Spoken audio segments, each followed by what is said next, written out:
በስመ አብ ወወልድ ወመንፈስ ቅዱስ አሐዱ አምላክ አሜን። የቅዱሳት ስዕላት ታሪክ ከስነ ፍጥረት እስከ መጀመሪያዎቹ ክርስቲያኖች በኃይለ ማርያም ሽመልስና ይበልጣል ፈለቀ በኢትዮጵያ ኦርቶዶክስ ተዋሕዶ ቤተክርስቲያን በማህበረ ቅዱሳን አዲስ አበባ ማዕከል ስነ ስዕል ክፍል በቅዱሳት ስዕላት ዙሪያ የተዘጋጀ።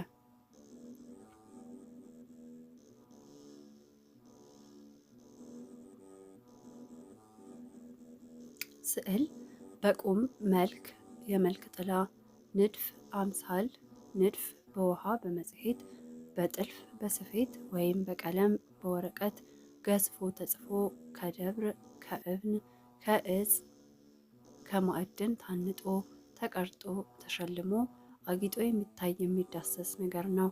አለቃ ኪዳነ ወልድ ክፍሌ በመጽሐፈ ሰዋስው ወግስ መዝገበ ቃላት ሐዲስ። ዮሐንስ ዘደማስቆ የተባለ የምስራቅ አብያተ ክርስቲያን ሊቅ ደግሞ ስዕል ውክልና ሲሆን በውስጡ የተመሰለውን ወይም የተወከለውን ባለቤት የያዘ ነገር ግን ከተወከለው ከባለቤቱ ጋር ግን የተወሰነ ልዩነት አለው በማለት ያብራራዋል። በስነ ፍጥረት የእግዚአብሔር ምስልና መልክ ከምንም ነገር ጋር ስለማይነጻጸር ሰውም የእውነተኛ መልኩ በመሆኑ ከሌሎች ምድራዊ ነገሮች ጋር አይቀላቀልም። ቅዱስ ጎርጎርዮስ ዘኑሲስ የሰው ልጅ የእግዚአብሔር መልክ የተሳለበት በምድር ላይ ያለ ሕያው የእግዚአብሔር ስዕል ነው። ሁማንካይንድ ኢዝ ዘ ሊቪንግ አይኮን ኦፍ ጋድ። ሊቃውንተ ቤተ ክርስቲያን የመጀመሪያው ሰዓሊ ፈጣሪ ዓለማት ቸሩና ኃያሉ አምላክ እግዚአብሔር ሲሆን የመጀመሪያው ስዕል ደግሞ ሰው ነው። በኦሪት ዘፍጥረት ሰውን በመልካችን እንደ ምሳሌያችን እንፍጠር። በማቴዎስ ወንጌል 22 ይህች መልክ የማን ናት? በመልካችንና ይህች መልክ በጽር ቋንቋ ሲተረጎም ኤኢኮን እና አይኮን በሌላ ትርጉሙ ስዕል ይሆናሉ። ያን አዳምን በአርአያህ የምትፈጥረውን መልኩን አሳየንና የእርሱን መልክ አይተን የአንተን መልክ እንድንጠግብ አሉት። መጽሐፍ አክሲማሮስ ዘቅዱስ ኤጲፋኒዮስ። በዘመነ ብሉይ ኪዳን የቤተ ክርስቲያን ቅዱሳት ስዕላት ምንጫቸው መጽሐፍ ቅዱስና አዋልድ መጽሐፍት። የቅዱሳት ስዕላት አጀማመር ዘመነ ኦሪትን መነሻ ያደረገ ነው። እስራኤላውያን ቀደም ሲል ሰዎች ድንጋይን በማዘጋጀት እንጨትን በመጥረብ ቆዳን በመፋቅ ሕብር ባላቸው ቀለማት በመሳል ለትውልድ እንዲተላለፉ ያደርጉ ነበር። ቅዱሳት ስዕላት አገልግሎት ቀድሞ በአይሁዶችም ሆነ በአሕዛብ ዘንድ የታወቀና ከአምልኮት ጋር የተያያዘ ነበር።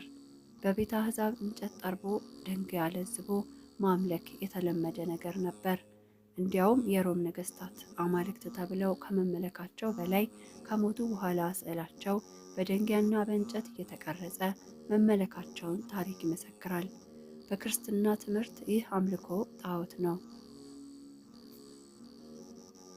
የኖህ ቃል ኪዳን ቀስተ ደመና ዘፍጥረት 9:8 ጌታ ለወዳጁ ለኖህ በሰጠው ቀስተ ደመና ዳግመኛ ምድርን በንፍር ውሃ እንዳላጠፋት ሁሉ ለእውነተኛዋ ምልክት ለእናቱ ለድንግል ማርያም በሰጣት ቃል ኪዳንም ፍጥረቱን አያጠፋምና ኢሳይያስ 1:9 መዝሙር 88:3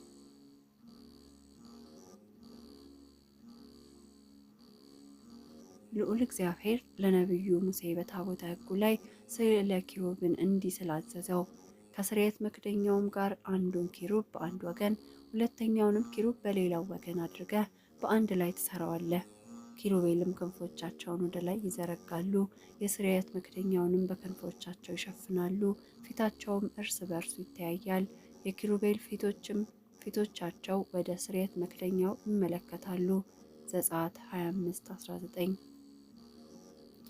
በቅድስተ ቅዱሳንም ውስጥ ቁመታቸው 10 ክንድ የሆነ ከወይራ እንጨት 2 ኪሩቤልን ሰራ። የኪሩብም አንደኛው ክንፍ 5 ክንድ የኪሩብም ሁለተኛው ክንፍ 5 ክንድ ነበረ። ከአንደኛው ክንፍ ጫፍ ጀምሮ እስከ ሁለተኛው ክንፍ ጫፍ ድረስ 10 ክንድ ነበረ። ሁለቱም ኪሩቤል አንድ ልክና አንድ መልክ ነበረ። የአንዱ ኪሩብ ቁመት 10 ክንድ ነበረ። የሁለተኛውም ኪሩብ እንዲሁ ነበረ። ኪሩቤልንም በውስጠኛው ቤት አኖራቸው። የኪሩቤልም ክንፎቻቸው ተዘርግተው ነበር። የአንዱም ኪሩብ ክንፍ አንደኛውን ግንብ ይነካ ነበር። የሁለተኛውም ኪሩብ ክንፍ ሁለተኛውን ግንብ ይነካ ነበር። የሁለቱም ክንፎች በቤቱ መካከል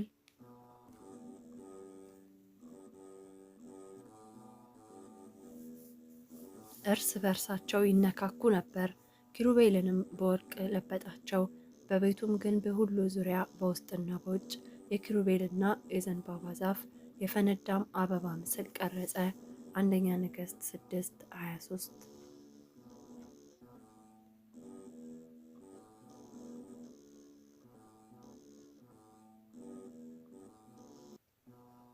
በስራ ሁሉ ብልሃት፣ በጥበብም በማስተዋልም በእውቀትም የእግዚአብሔርን መንፈስ ሞላሁባቸው። የኡሪ ልጅ ባስልኤል ዘጸአት 31:1 የጥበብን ስራ ያስተውል ዘንድ በወርቅና በብር በናስም ይሰራ ዘንድ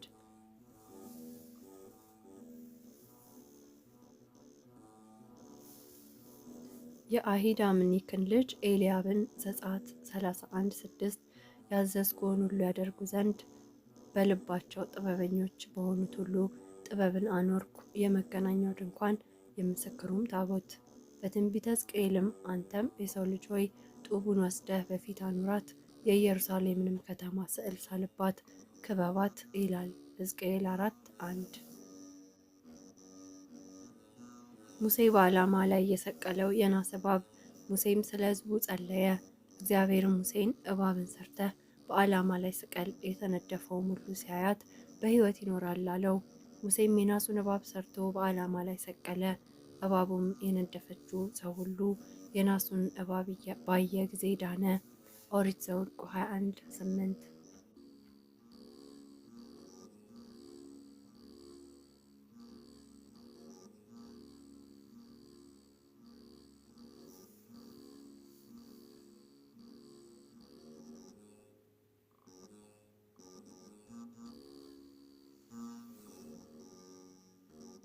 በዘመነ ሐዲስ ኪዳን በወንጌል ሙሴ በምድረ በዳ እባብን እንደሰቀለ በእርሱ የሚያምን የዘላለም ሕይወት እንዲኖረው እንጂ እንዳይጠፋ እንዲሁ የሰው ልጅ ይሰቀል ዘንድ ይገባዋል። ዮሐንስ 3:14 ጌታችን በምኩራብ ሲያስተምርም ሆነ በቤተ መቅደሱ ውስጥ የማይገባ ስራ ሲሰሩ የነበሩት ሰዎችን ገርፎ ሲያስወጣ በቤተ መቅደሱ ውስጥ የነበሩትን ስለ ኪሩብን አልተቃወመም፣ አላስወጣም። ተአምረ ኢየሱስ ላይ ስዕሎቹን ሕይወት እንደዘራባቸው ተጽፎ ይገኛል።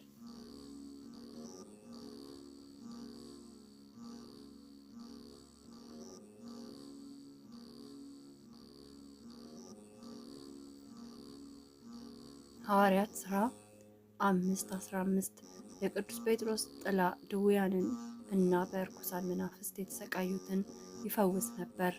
የሰባኪ ዓላማው ክርስቶስን ለሰዎች ልቦና እንዲሳል ማድረግ ነው። ቅዱስ ጳውሎስ በመልእክቱ ልጆቼ ሆይ ክርስቶስ በእናንተ እስኪሳል ድረስ ስለ እናንተ ምጥ ይዞኛል ብሎ ነበር። ገላትያ 4:19 አክሎም የማታስተውሉ የገላትያ ሰዎች ሆይ በዓይናችሁ ፊት ኢየሱስ ክርስቶስ እንደተሰቀለ ሆኖ ተስሎ ነበር፣ ለእውነት እንዳትታዘዙ ማን አዚም አደረገባችሁ ብሎም ገስጿቸው ነበር። ገላትያ 3:1 ይህ ሁሉ ጥረቱ ሰዎች ክርስቶስንና የመስቀሉን ነገር በልባቸው እንዲስሉ ማድረግ ነበር።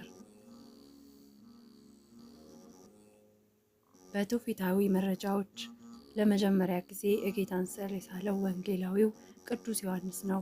በዕለተ ዓርብ አይሁድ እንደሰቀሉት ጌታን የሳለው ስነ ስቅለት ከ1437 ዓመተ ምህረት ሮማን ይገዛ የነበረው ጢባሪዮስ ቄሳር በእርሱ መንግስት ዘመን ነው ጌታ የተሰቀለው። በልጁ መሞት በጣም አዝኖ ሬሳውን ሳያስቀብር ሰነበተ።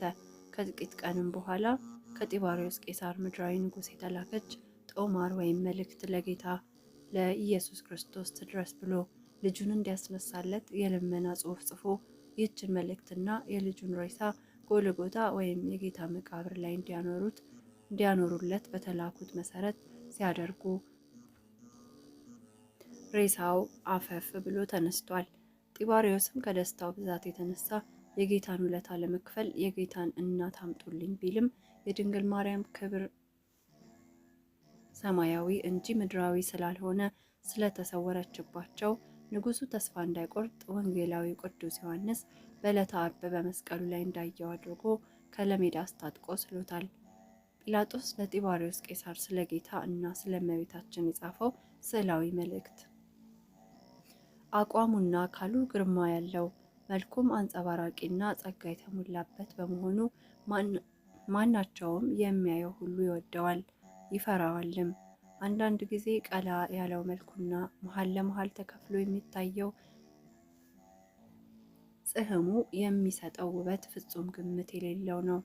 የፊቱ ቅርጽ መልአካውያን ዓይኖቹና የጥቁር ወርቃማ ፀጉሮቹ ማወራረድ በሚሰጡት የተንጸባረቀ ውበት ማንም ሰው ቢሆን ለረጅም ጊዜ አተኩሮ ሊመለከተው አይችልም። የሚመስለው እናቱን ነው። እርሷም ደግሞ በዚህ ክፍለ ሀገር በማንም ላይ ያልታየ ውበትና የትህትና መልክ ያላት ናት። ራሱን ሳይከናነብና መጫመያ ሳይጫማ በእግሩ ይሄዳል። ማንም ቢሆን ሲስቅ አየሁት የሚል የለም። ነገር ግን ብዙዎች ሲያለቅስ አይተውታል። ቅዱሱ ፊት ዘሆሊ ፌስ ዘተገብረ ዘንበለ እደ ሰብ ያለ ሰው እጅ የተሰራ ቅዱስ ስዕል የተሰኘው የጌታ ስዕል። ስብሐት ለእግዚአብሔር። ይቆየን።